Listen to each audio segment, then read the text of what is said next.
मित्रांनो, सुरुवातीला माझ्या पैशाच्या, दबावाच्या आणि पुरुषी ताकदीच्या सावलीत घाबरून जगणारी सुधा आता माझ्या सहवासाची, माझ्या स्पर्शाची आणि माझ्या येण्याची आतुरतेने वाट पाहू लागली होती. तिच्या मनातला सुरुवातीचा राग, भीती आणि तिरस्कार हळूहळू कुठेतरी विरून गेला होता आणि त्या जागी एका अनोख्या जवळीकीने घर केलं होतं. पण मित्रांनो, आयुष्य कितीही सुंदर स्वप्नात हरवून गेलं तरी वास्तवाचा एक क्षण त्या स्वप्नाला जागं करण्यासाठी पुरेसा असतो. नेहमीप्रमाणे हेडफोन कानाला लावून घ्या, दाराची कडी लावून घ्या आणि तुमच्या लाडक्या मिशन आनंदी यूट्यूब चॅनलला सबस्क्राईब करायला अजिबात विसरू नका. पेंटहाऊसमधले ते दिवस आता आमच्या दोघांसाठी एका वेगळ्याच दुनियेसारखे झाले होते. मयुरी अजूनही हॉस्पिटलमध्येच होती आणि तिच्या अनुपस्थितीत त्या मोठ्या आलिशान घरात सुधा आणि मी आमच्या भावनांच्या एका गुप्त जगात हरवून गेलो होतो. मी रोज ऑफिसमधून परतताना तिच्यासाठी काही ना काही घेऊन यायचो. कधी एखादी महागडी साडी, कधी सुगंधी परफ्यूम, तर कधी तिच्या आवडीची एखादी छोटीशी भेट. सुरुवातीला गावाकडच्या साध्या वातावरणातून आलेली सुधा या सगळ्या गोष्टींकडे संकोचाने पाहायची. पण आता शहराच्या या नव्या जगाने तिच्या व्यक्तिमत्वालाही एक वेगळी झळाळी दिली होती. तिच्या अंगावर साडी असायची, केस मोकळे सोडलेले असायचे आणि चेहऱ्यावर माझ्या येण्याची वाट पाहत असल्याचं समाधान असायचं. मी दारातून आत आलो की तिच्या डोळ्यांत उमटणारी ती चमक मला सांगून जायची की मी तिच्या आयुष्याचा एक महत्त्वाचा भाग बनलो होतो. आत येताच ती गळ्यात हात टाकायची, मला बिलगायची. मयुरीनेही कधी माझी अशी वाट पाहिल्याचे मला आठवत नव्हते. त्यामुळे मी तिच्या स्पर्शात पूर्ण विरघळून जायचो. दारातूनच चुंबनाचा वर्षाव करत मी तिला चिंब भिजवायचो. त्या ओलाव्यात ती पूर्ण बहरून यायची. तिचा तो बहर मला कधी बेडरूमपर्यंत ओढून न्यायचा ते मलाही कळायचं नाही. अर्धा पाऊण तासाच्या शरीराच्या घुसळणीतून तो बहर ओसरायचा, पण त्यानंतर पसरलेला त्या गावरान कळीचा तो गंध मनाला वेड लावायचा. आमच्या नात्याला कोणतंही नाव देता येत नव्हतं. समाजाच्या कोणत्याही चौकटीत ते बसत नव्हतं. पण त्या चार भिंतींच्या आत आम्ही दोघे मात्र त्या नात्याच्या अस्तित्वाला नाकारू शकत नव्हतो. माझ्या मनातही सुधाबद्दल केवळ आकर्षण उरलेलं नव्हतं, तिच्याशी एक भावनिक गुंतवणूक निर्माण झाली होती. आणि म्हणूनच मयुरी परत येणार असल्याचा विचार माझ्या मनाला आतून अस्वस्थ करू लागला होता.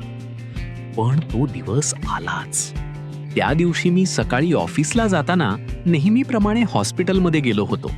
त्यावेळी डॉक्टरांनी मला बोलावल्याचा सासूबाईंनी निरोप दिला. केबिनमध्ये डॉक्टरांनी सांगितलं, तुम्ही उद्या डिस्चार्ज घेऊ शकता. या वाक्याने नकळत मनावर एक आघात झाल्यासारखं वाटलं. तरी चेहऱ्यावर बळेच आनंद आणून मी डॉक्टरांचे आभार मानले.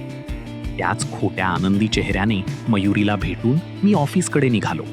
माझी कार मात्र आपसूक घराकडे वळली. दारात नेहमीप्रमाणे सुधा होती. मी आज सकाळीच परतल्याचे आश्चर्य तिच्या चेहऱ्यावर होते. पण मला ते पूर्ण कळण्याआधी तिचा चेहरा धूसर झाला, कारण माझे डोळे डबडबले होते. तिने मला हृदयाशी धरलं, मला सावरलं. डिस्चार्जची गोष्ट कळताच तिचाही चेहरा उतरला. पण ती उसणे हसू आणत म्हणाली, अरे मग ही चांगली गोष्ट नाही का? वहिनी कितीतरी महिन्यांनी घरी येतेय.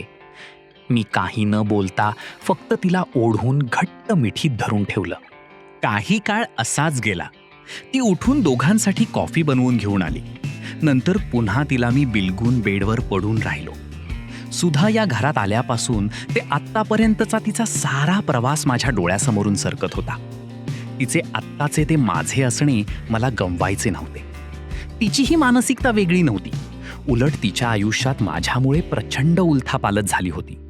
त्यामुळे तीही शांतपणे माझ्या श्वासांच्या लयीत, मिठीत पडून होती. पण ती माझ्यापेक्षा जास्त खंबीर होती. तिने वस्तुस्थिती स्वीकारली होती. मला त्या सुखाचा त्याग करणे जीवावर आले होते. दिवसभर मी फक्त तिला मिठीत घेऊन पडून राहिलो होतो. ना कपडे बदलले होते, ना जेवण केले होते. ते सुख आता मला परत कधी मिळणार नाही या भावनेने मला आतून उद्ध्वस्त केले होते. त्यामुळे ते माझ्या मिठीतच असूनही मला ते घेता येत नव्हते. संध्याकाळी ती उठून कामाला लागली. मी आवरून प्यायला बसलो. पिता पिता त्या पहिल्या दिवसाची आठवण झाली आणि मग नंतर किती पिलो ते आठवेनासे झाले. जेव्हा डोळे उघडले तेव्हा मी बेडवर होतो आणि सुधाच्या कुशीत होतो. सकाळ झाली होती. सुधा माझा चेहरा न्याहाळत होती. मी डोळे उघडताच तिने माझ्या कपाळावर ओठ ठेवले आणि गुड मॉर्निंग म्हणाली. मी तिला घट्ट बिलगून घेतलं. थोड्या वेळाने ती उठून कामाला लागली. दुपारी 12 वाजता मी हॉस्पिटलला गेलो. मयुरीची आईही माझ्यासोबत होती. मयुरीला गाडीत बसवून आम्ही पेंटहाऊसकडे निघालो. मयुरीच्या चेहऱ्यावर आजारपणाचा थोडासा थकवा अजूनही होता, पण बऱ्या झाल्याचा आनंद तिच्या डोळ्यांत स्पष्ट दिसत होता. तिच्या बोलण्यात पुन्हा पूर्वीसारखा उत्साह जाणवत होता आणि माझ्या मनात मात्र 2 पूर्णपणे वेगळ्या भावनांचा संघर्ष सुरू होता. एका बाजूला पत्नी सुखरूप घरी परतत असल्याचा आनंद होता आणि दुसऱ्या बाजूला काही तासांपूर्वीपर्यंत माझ्यासोबत असलेली सुधा आता माझ्या आयुष्यातून कायमची निघून जाणार होती. लिफ्टमधून वर गेल्यावर दार उघडलं आणि सुधा समोर उभी होती. तिनं मयुरीला पाहताच स्वतःला सावरलं आणि पुढे होऊन तिचं स्वागत केलं. मयुरीनं सुधाकडे प्रेमानं पाहिलं आणि म्हणाली, सुधा, तू खूप सांभाळलंस रे माझं घर आणि आकाशला. थँक्स ग. सुधानं हलकंसं हसत तिच्याकडे पाहिलं आणि काहीच उत्तर दिलं नाही. तिच्या मनात त्या क्षणी किती मोठं वादळ सुरू होतं याची कल्पना मयुरीला नव्हती. माझी नजर मात्र सतत सुधाकडे जात होती. मयुरीला आत घेऊन जाताना मी एकदा मागे वळून पाहिलं आणि आमच्या दोघांच्या नजरा पुन्हा एकदा भिडल्या. त्या एका क्षणात शब्दांची गरजच नव्हती. पश्चात्ताप, कृतज्ञता, प्रेम, असंख्य आठवणी आणि आता अपरिहार्य झालेला निरोप, या सगळ्या भावना त्या नजरेत एकत्र आल्या होत्या. संध्याकाळपर्यंत सुधाने जाण्याची तयारी पूर्ण केली. मयुरी बेडरूममध्ये विश्रांती घेत होती आणि सुधा आपली बॅग घेऊन बाहेर आली. मी तिला खाली सोडण्यासाठी तिच्या सोबत गेलो. पार्किंगमध्ये गाडी उभी होती. सुधा गाडीजवळ पोहोचली तेव्हा मी काही क्षण आजूबाजूला पाहिलं आणि मग तिचा हात माझ्या हातात घेतला. माझ्या आवाजातली कातरता माझ्याच लक्षात येत होती. मी म्हणालो, सुधा, मला माफ कर. मी तुझ्यावर खूप अन्याय केला. तुझ्या परिस्थितीचा फायदा घेतला. कदाचित माझ्याकडे त्यासाठी आयुष्यभर माफी मागितली तरी पुरेसं होणार नाही. माझ्या डोळ्यात अश्रू आले होते. सुधाने माझ्याकडे बराच वेळ पाहिलं आणि मग शांतपणे म्हणाली, आकाश, आता त्याबद्दल काही बोलू नका. जे झालं ते चुकीचं होतं हे मलाही माहीत आहे. पण माझ्या आयुष्यात जे काही घडलं त्यात काही अशा आठवणीही आहेत ज्या मी कुणाला सांगू शकणार नाही आणि कदाचित विसरूही शकणार नाही. मी गावी परत जाईन. माझं जुनं आयुष्य पुन्हा सुरू करेन. पण ह्या दिवसांची आठवण माझ्या मनात कायम राहील. तिचं बोलणं ऐकताना माझ्या मनात अनेक विचारांची गर्दी झाली होती. मला माहीत होतं की हे नातं योग्य नव्हतं, त्याला समाजाची मान्यता नव्हती आणि ते आयुष्यभर टिकणं शक्यही नव्हतं. तरीही सुधा माझ्या आयुष्यात आली आणि काही दिवसांतच तिने माझ्या मनात अशी जागा निर्माण केली होती जी आता रिकामी होणार होती. मी तिच्याकडे पाहत फक्त एवढंच म्हणालो, काळजी घे. सुधाने मान हलवली आणि गाडीत बसली. गाडी सुरू झाली आणि काही क्षणातच ती पेंटहाऊसच्या पार्किंगमधून बाहेर पडली. मी तिथेच उभा राहून तिच्याकडे पाहत राहिलो. गाडी रस्त्यावरून पुढे जात होती आणि माझ्या डोळ्यांसमोर तिची आकृती हळूहळू लहान होत गेली. शेवटी ती माझ्या नजरेआड झाली, पण मनाच्या आत मात्र तिचा चेहरा तसाच राहिला. मी पुन्हा पेंटहाऊसमध्ये आलो. घरात मयुरी परतली होती, त्यामुळे घर पुन्हा भरल्यासारखं वाटत होतं. पण माझ्या मनात मात्र एक वेगळीच पोकळी निर्माण झाली होती. त्या घराच्या प्रत्येक कोपऱ्यात सुधाच्या आठवणी होत्या.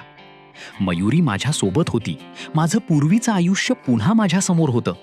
पण त्या काही दिवसात घडलेल्या गोष्टींनी माझ्या मनात कायमचा एक गुप्त अध्याय लिहून ठेवला होता.